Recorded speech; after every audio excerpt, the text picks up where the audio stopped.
Halo semuanya, perkenalkan nama saya Syaira Dima, NIM 2000290 dari Program Studi Pendidikan Bahasa Perancis. Di sini saya akan menjelaskan tentang hubungan Pancasila dengan Program Studi Pendidikan Bahasa Perancis.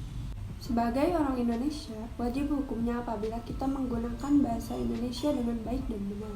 Hal tersebut merupakan salah satu bentuk nasionalisme kita sebagai anak bangsa. Seperti yang tertulis dalam Pancasila, sila ketiga, Persatuan Indonesia, di mana salah satu penerapannya adalah menanamkan rasa bangga ketika menggunakan bahasa Indonesia sebagai alat komunikasi. Pada era globalisasi ini, bangsa Indonesia dituntut untuk dapat berkomunikasi dengan bahasa asing, seperti bahasa Inggris, Jepang, Korea, dan lain-lain, termasuk bahasa Perancis. Bahasa Perancis menjadi bahasa yang paling banyak digunakan di dunia setelah bahasa Inggris. Selain itu, bahasa Perancis juga menjadi bahasa resmi yang digunakan di lembaga-lembaga internasional seperti PBB, Palang Merah Internasional, Mahkamah Internasional, dan masih banyak lagi. Rasanya semua penutur bahasa Perancis sepakat ya bahwa bahasa Perancis merupakan bahasa yang romantis dan indah. Tak heran jika bahasa Perancis yang termasuk bahasa Roman ini menjadi salah satu bahan pembelajaran di berbagai sekolah maupun universitas. Di lingkungan Uni Eropa, bahasa Perancis menjadi bahasa asing pilihan pertama yang diajarkan di sekolah-sekolah dasar dan menengah.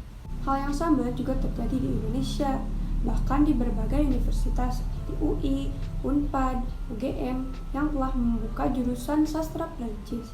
Ada juga perguruan tinggi yang membuka jurusan pendidikan bahasa Perancis seperti UPI, UNJ, UNY, dan masih banyak lagi.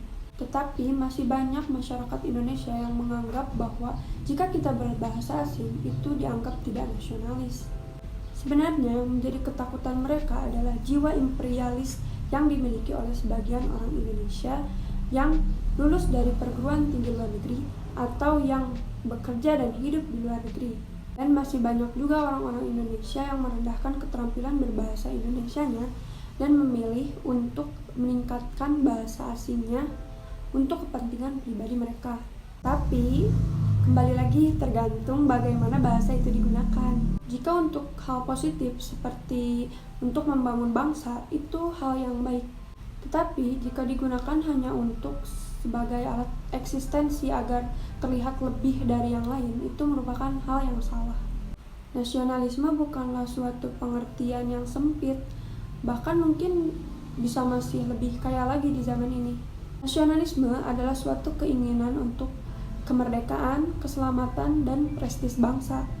Jadi, rasa nasionalisme itu tidak dapat ditentukan atau diukur dari bagaimana dia berbahasa, sekalipun ia berbahasa asing.